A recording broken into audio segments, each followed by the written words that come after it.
हे दोस्तों, video late upload करने की वजह से मैं सिर्फ इस वीडियो में एपिसोड 1 की मेन इवेंट्स वाइज ब्रेकडाउन और कुछ अपनी possible theories of speculations share करूंगी। और अगर आपको एपिसोड 2 की ब्रेकडाउन देखनी है देन डिस्क्रिप्शन बॉक्स में मैंने एपिसोड 2 की वीडियो की लिंक ऑलरेडी दे रखी है, सो आप जाकर चेकआउट ज़रूर कर लेना। So for now let's begin.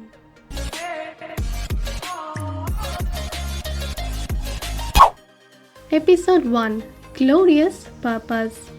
Event number 1 Loki crash landing क्यों करता है गोबी डेजर्ट में। वैसे गोबी डेजर्ट दिखाने वाला ये सीन आयरन मैन 1 के ये वाले सीन के साथ सिमिलर लगती है, पर गोबी डेजर्ट को दिखाने का मतलब दो पॉसिबल रीजंस हो सकते हैं। नंबर 1 टोनी स्टार्क इस वाले सीन के बाद वेपन्स बनाने और एक्सपोर्ट करने वाले बिजनेस को बंद कर देते हैं, क्योंकि दुनिया के अमन चाहने वाले मिसाइल्स और वेपन्स नहीं बेचा करते। सो बेसिकली यहाँ से एक कैजुअल बिजनेसमैन टोनी स्टार के कैरेक्टर की कहानी से बिल्डअप होती है आयरन मैन की कहानी, जो दुनिया को हर खतरों से बचाता है।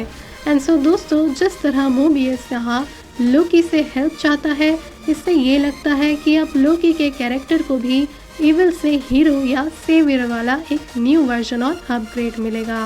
नंबर 2 हल्क 2003 वाले मूवी में भी हमने डेजर्ट्स वाले ये सीन देखे हैं, और Marvel comics the incredible Hulk volume 1 issue number 107 10 rings hat the Mandarin में भी गोबी डेजर्ट्स के फर्स्ट अपीयरेंस विथ लिंक्स हमें मिले थे।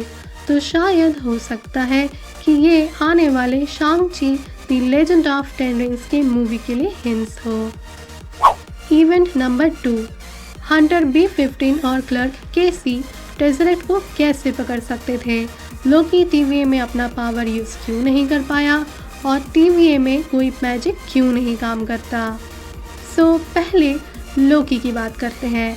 लोकी TVA में गले में अपने लगे इस कॉलर की वजह से अपना पावर यूज़ नहीं कर पाया, क्योंकि ये कॉलर एक क्रोनोकाइनेटिक कॉलर होता है, जिसे आसान भाषा में पावर नलीफाइंग कॉलर कहते हैं।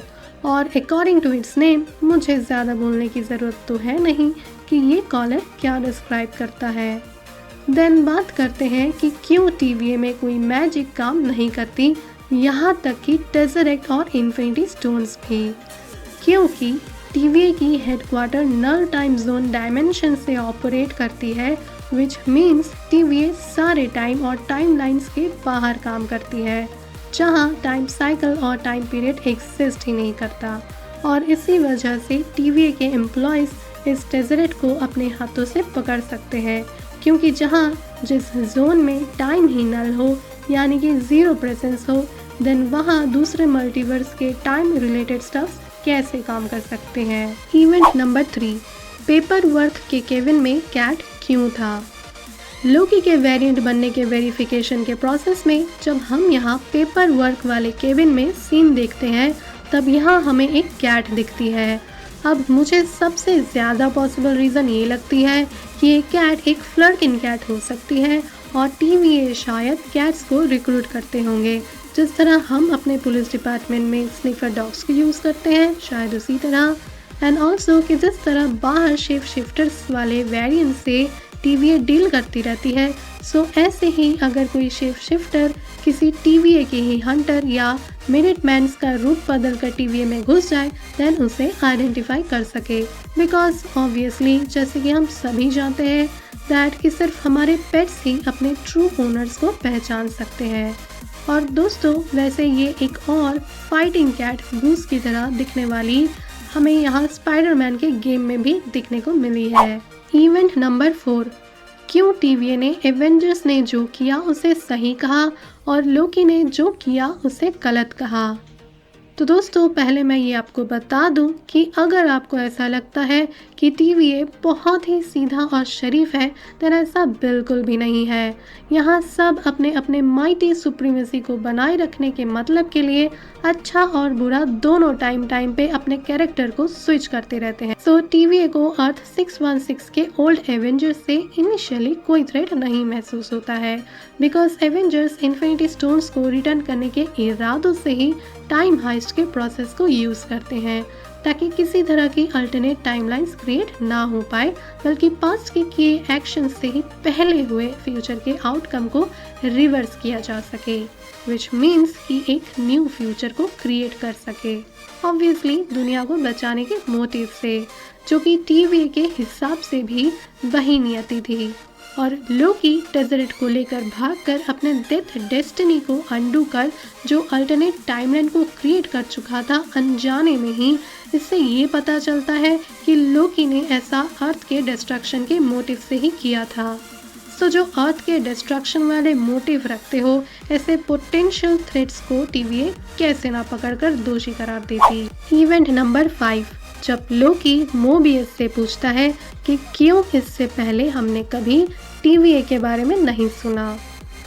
यस दोस्तों, एपिसोड 1 देखकर ये हमारे लिए भी सोचने वाली बात थी कि टीवीए को हमने कभी क्यों नहीं देखा या सुना, क्योंकि दोस्तों इस ईयर 2012 वाले वक्त को कह ले या जब से दुनिया क्रिएट हुई है कह ले, तब से लेकर अब तक टीवीए कभी था ही नहीं।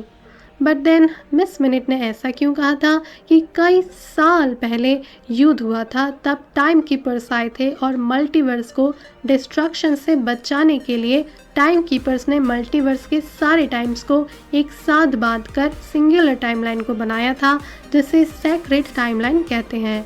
और वो सिंगुलर टाइम सभी के लिए एक समान था, चाहे इंसान हो या जानवर हो या फिर कोई प्लैनेट। हाँ दोस्तों, ये सब सच तो है, ऐसा ही हुआ था, पर हम जिस वक्त पर खड़े हैं ये दुनिया के क्रिएशन के बाद वाली 21st सेंचुरी है, और टीवीए का क्रिएशन दुनिया के एंड के बाद होता है, यानी कि बहुत बहुत बहुत बहुत और बहुत साल बाद फ्यूचर में।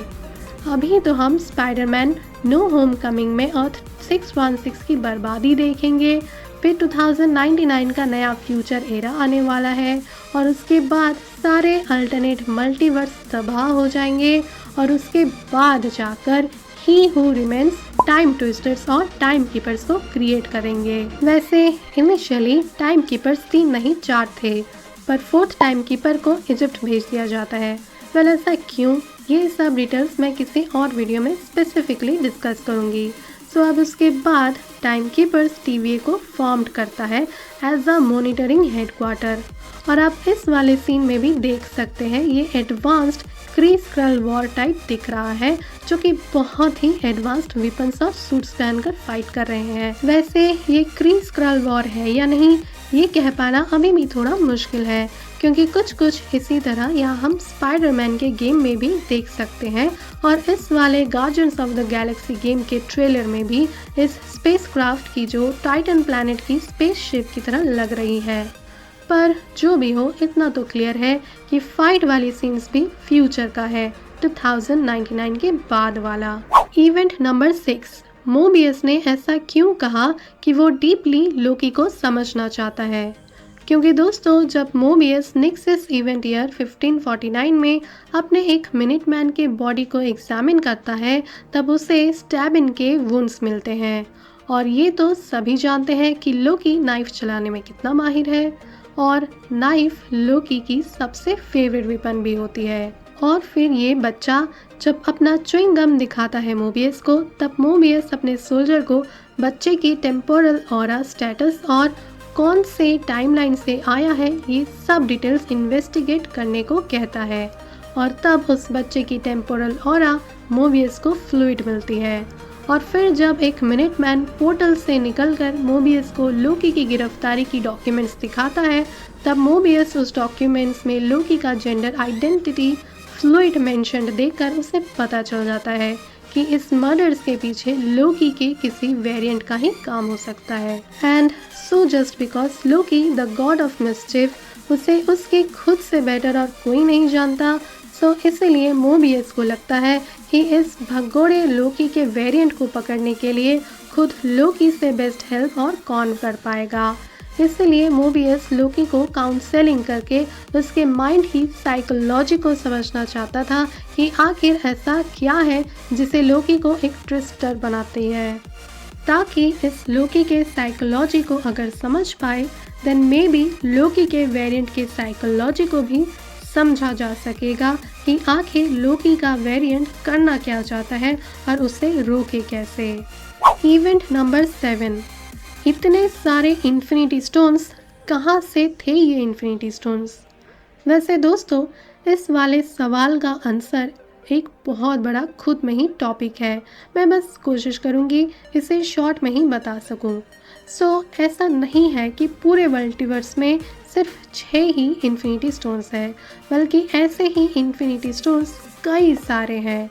और ऐसा बिल्कुल भी कोई प्रूफ नहीं है कि ये सारे स्टोन्स एवेंजर्स ने जो लिए थे वही है, बल्कि आप अगर गौर करके देखेंगे देन ये इन्फिनिटी स्टोन्स के शेप में नहीं है, बल्कि इन्फिनिटी क्रिस्टल्स के शेप में है।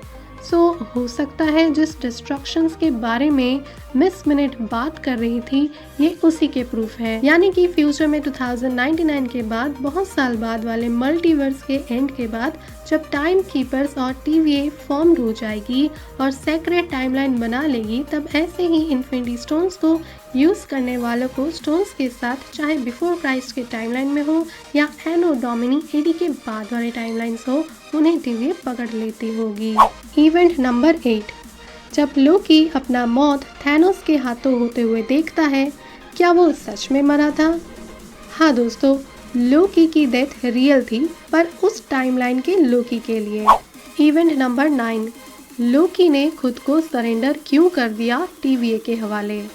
आई थिंक लोकी को अब जब पता चल चुका था कि टेज़रेक्ट और इन्फिनिटी स्टोन से भी कई ज़्यादा TVA बहुत पावरफुल है, अब लोकी एस्गार्ड और मिडगार्ड के साथ साथ TVA को भी हराकर रूल करना चाहता है। इवेंट नंबर 10, जब मोबियस लोकी को हेल्प करने के लिए ऑफर करता है अपने ही किसी वेरिएंट को ढूंढने के लिए, तब लोकी शॉक्ड क्यों हो जाता है?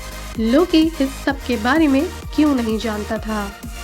क्योंकि दोस्तों, ये लोकी 2012 का पास्ट वाला लोकी है और वेरिएंट्स को क्रिएट फ्यूचर वाले लोकी ने किया है। इसीलिए इस 2012 के पास्ट वाले लोकी को अपने फ्यूचर के बारे में कुछ नहीं जानता। And that is quite obvious. कोई अपने फ्यूचर में क्या करेगा इसका पता कैसे किसी को रहता है? इनफैक्ट ये भी पॉसिबल है कि इस पास्ट वाले लोकी को टेज़रेक्ट को लेकर खुद को टेलीपोर्ट करके अल्टरनेट टाइमलाइन में ट्रैवल करने का आइडिया भी लोकी के फ्यूचर सेल्फ ने ही ढूंढा होगा। क्योंकि अब जब लोकी 2012 में ही खुद को टेलीपोर्ट कर चुका है, then it is might be possible कि डार्क एल्व्स और रैग्नारॉक सर्तर और हेला वाली फाइट भी अब दोनों अंडू हो गई होगी।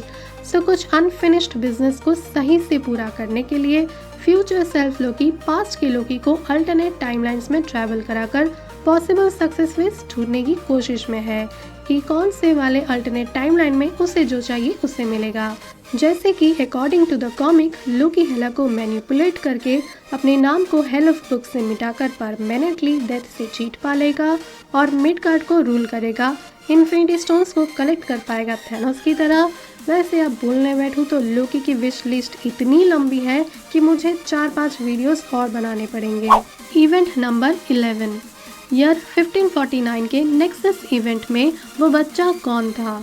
वो बच्चा खुद लोकी था, पर अब ये देखना पड़ेगा कि फ्यूचर के इक्वल वर्जन वाले का नेक्स्ट इनकारनेशन वाला किड लोकी था या फिर इस वाले हमारे लोकी का यानी कि लाफे सन वाला किड लोकी, जो कि अकॉर्डिंग टू द कॉमिक्स लोकी खुद जब एक बच्चा था वो ऐसे ही किसी चर्च टाइप लोकेशन में आकर एक मैजिशियन से मैजिक पावर्स सीखा करता था। इवेंट नंबर 12, इस पिक्चर में डेविल कौन था? वैसे दोस्तों, मुझे इस हॉर्न और ये ब्लू टंग थॉर्न पर बैठा ग्रीन टाइप कपड़े पहने और ये अर्थ की तरह दिखने वाली प्लैनेट या शायद मून हो, ये सब देखकर नॉर्स गॉड के द गॉड ऑफ मिस्चिफ खुद लोकी ही लगा। और रही बात रेड कलर के दिखने की, देन इस वाले कॉमिक में हमें लोकी को रेड डेविल के वर्जन में भी देखा है। पर हाँ, जब कि TVA के main antagonist Kang the conqueror होता है तो शायद ये हिंट के लिए दोनों डेविल को कोलैब किया गया हो सकता है that the Kang the conqueror is coming. Event number 13, ये मिस्टीरियस फिगर कौन है? वैसे एपिसोड का एंड हो और कोई ट्विस्ट ना हो, ऐसा तो हो ही नहीं सकता। एंड यस, चाहे जितना भी छुपकर क्यों ना आए, पर हम कॉमिक्स फॉलोअर्स फिर भी पता कर ही लेते हैं कि ये मिस्टीरियस फिगर सिल्वी है, जिसे अकॉर्डिंग टू द कॉमिक्स खुद लोकी ने ही क्रिएट किया था। जब एस्गार्ड के विनाश के बाद एस्गार्डियंस मिडगार्ड में ब्रॉक्सटन ओक्लाहोमा में रहने आए थे और वहीं सिल्वी का भी बर्थ हुआ, और इसीलिए इस नेक्सस इवेंट ईयर की प्लेस सेलिना ओक्लाहोमा को देखकर पता चल जाता है कि ये मिस्टीरियस फिगर सिल्वी ही है। सो दोस्तों, ये थी एपिसोड 1 की कहानी। अब मिलते हैं नेक्स्ट एपिसोड के ब्रेकडाउन वीडियो में। Till then stay tuned for more MCU stories.